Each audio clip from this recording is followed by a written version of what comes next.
ہمارے ایک عالم تھے، جاننے والے دوست تھے، ینگ تھے، بہت خوبصورت، بڑی پرسنالٹی، بہت اللہ نے پیسہ بھی دیا، ان کے والد کے اکلوتے بیٹے. باپ نے اپنے بیٹے کو پڑھایا لکھایا، بہت کچھ امیدیں لگائیں کہ بھائی اب یہ بیٹا مفتی بنے گا، عالم بنے گا. وہ عالم بھی بنے، مفتی بھی بنے، ان کی شادی کرائی، بچے ہوئے، ایکسیڈنٹ میں اچانک موت. ہم کہتے تھے یار یہ کیسے دنیا سے چلے گئے یار، ان کے تو ابھی دنیا میں جو والد کی جو امنگیں تھیں اس کے پورا ہونے کا وقت آیا ہے. تو مجھے بھی، کیونکہ میری ان سے بڑی گہری دوستی تھی، مجھے بڑا، میری ان سے ایک دن پہلے گپ شپ ہوئی ہے، باتیں ہو رہی ہیں، اگلے دن اطلاع آئی کہ ان کی ڈیتھ ہو گئی. تو ایک دم دھچکا لگتا ہے نا انسان. بہت دیر سوچتا رہا کہ اللہ اس میں کیا حکمت ہے، بھائی ہم مر جائیں یا کوئی دوسرا مر جائے، ہمارے اور بھی ماشاءاللہ بھائی ہیں، یہ بیچارے مر گئے جبکہ ان کے والد نے جو انویسٹمنٹ ابھی کی تھی اس کے پھل کھانے کا وقت آیا. اور تھے بھی اکلوتے، اور باپ کی نیت بھی بہت اچھی تھی، کوئی دنیا نیت نہیں تھی، کیا تھا، عالم بناؤں گا اور یہ دین کا کام کرے. اور اگر مرنا ہی تھا اللہ شادی سے پہلے مر جاتے. جوان بیوی اور بچوں کو یتیم بھی ہو گئے، باپ بھی پریشان، گھر بیوی بھی پریشان، بچے بھی چھوٹے چھوٹے. بڑا درس آتا ہے نا انسان کو، بچوں کا تو کوئی پوچھنے والا نہیں ہوتا باپ کے بعد. میں بڑا پریشان ہے، اللہ تیرے تو ہر کام میں کوئی حکمت ہوتی ہے، اس میں کیا حکمت ہے تیری. کافی دیر سوچتا رہا تو ایک حکمت اللہ نے ذہن میں ڈالی. یہ حکمت یہ ہے کہ میں کسی کو کسی بھی وقت مار سکتا ہوں، بس یہ حکمت ہے. یہ ذہن بنا لو، کوئی بھی کسی بھی ٹائم پہ میرے بھائی مر سکتا ہے. تو سارا اپنا جو سیٹ اپ چلاؤ نا، اسی حساب سے ہم کسی بھی ٹائم پہ مارکیٹ سے شارٹ. ہر آدمی سمجھتے ہیں میں شارٹ نہیں ہوں گا. میں جب وصیت لکھی نا، میں نے وہ پورا ڈائری ہماری بنا کے گھر میں بتایا میں مر گیا تو یہ. اب جب بھی سفر پہ جاتا ہوں گھر والے میں مر گیا تو یہ، گھر والے کہتے ہیں کیوں مر رہے ہو بھائی، کیا مسئلہ کیا ہے. ایک دفعہ میں نے پہلے بھی واقعہ بتایا، جب حج کرنے گیا نا تو ہم لوگ مکہ سے مدینہ، ہم نے ایک ٹیکسی لی کرائے پر کہ مکہ سے ہم مدینہ کار لیتے ہیں نا کرائے پر. وہ ڈرائیور عرب تھا.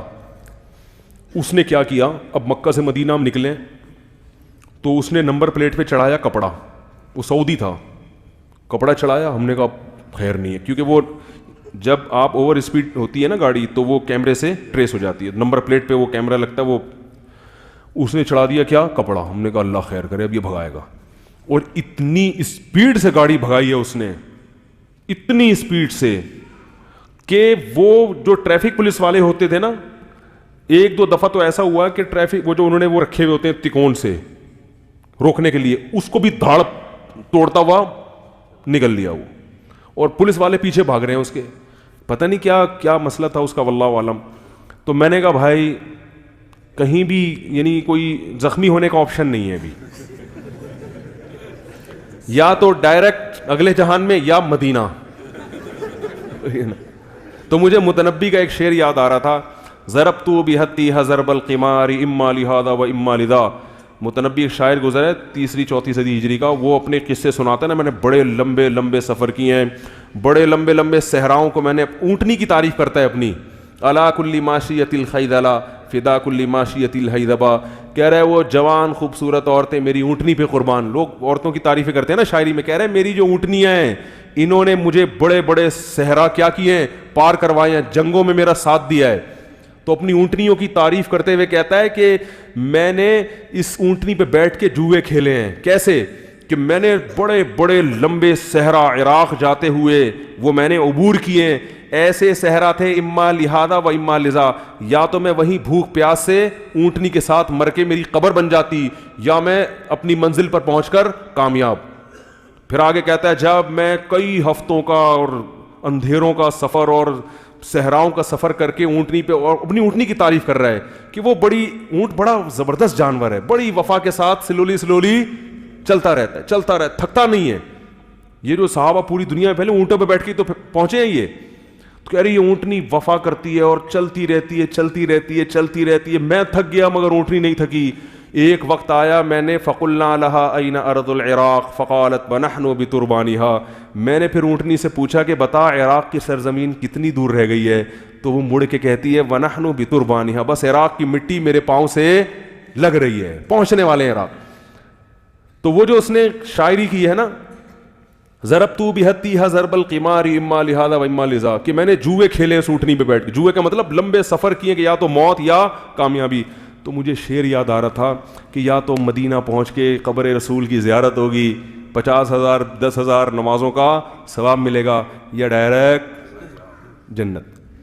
تو اس وقت میں نے گھر میں کال کر کے 2-4 جلیلی وصیتیں لکھوائی کہ 1-2 رہ گئی تھیں. میں نے کہا بھائی وہ گھر والے پریشانی ہو کیا رہا ہے, کیا موت کے کنویں میں چھلانگ لگا رہے ہو بھائی, یا سعودی حکومت نے کوئی قصاص کرنے کے لیے. تو میں نے کہا ڈیٹیل بعد میں, کیونکہ وہ سمجھ میں نہیں آتی نا. میں نے کہا ڈیٹیل بعد میں, ویسے ہی لکھوا دی میں نے, وہ جلیلی لکھوائی. کیوں؟ مقصد بتانے کا یہ ہے کہ بھائی کوئی کسی بھی وقت مر سکتا ہے. تیز رفتار گاڑی میں تو ویسے ہی چانس زیادہ ہے. آج ہمارے ایک رشتہ دار بائی روڈ آئے پنجاب سے. میں نے کہا آپ بائی روڈ کیوں, بائی ایئر کیوں نہیں آئے؟ کہہ رہے ہیں یار جہاز میں نا آپشن نہیں ہے. کہہ رہے میں کوشش کرتا ہوں بائی روڈ ہی. وہ کہہ رہے ہیں یار روڈ میں ٹکر لگے گی, کلابازیاں کھائیں گے, تھوڑا سا ادھر سے یوں پکڑیں گے جا کے, ادھر سے کھڑکی پکڑیں گے, تھوڑا سا باہر نکلیں گے, ایک آدھ ٹانگ ٹوٹنے چلی جائے گی, بہت کم چانس ہوتا ہے کہ بالکل ہی مر جائیں.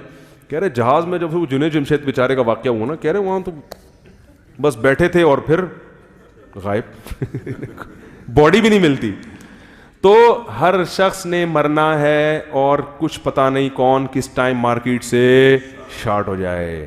اس میں بڑے بڑے لوگ, ڈاکٹر بھی مر جاتے ہیں. میرے والد صاحب بتا رہے, ڈاکٹر صاحب وہ کر رہے تھے ڈائیگرام بنا کے نا, بتا رہے تھے کہ لوگوں کو نیوی میں نا, میرے والد صاحب نیوی میں تھے, نیوی کے آفیسرس کو بتا رہے تھے کہ ایسے ہارٹ اٹیک ہوتا ہے. اس دوران ان کو ہارٹ اٹیک ہوا ہے اور ڈیتھ ہوئی ہے. ڈیتھ کا تو مجھے اب پوری طرح یاد نہیں رہا, لیکن ہارٹ اٹیک اسی دوران ہوا ان کو.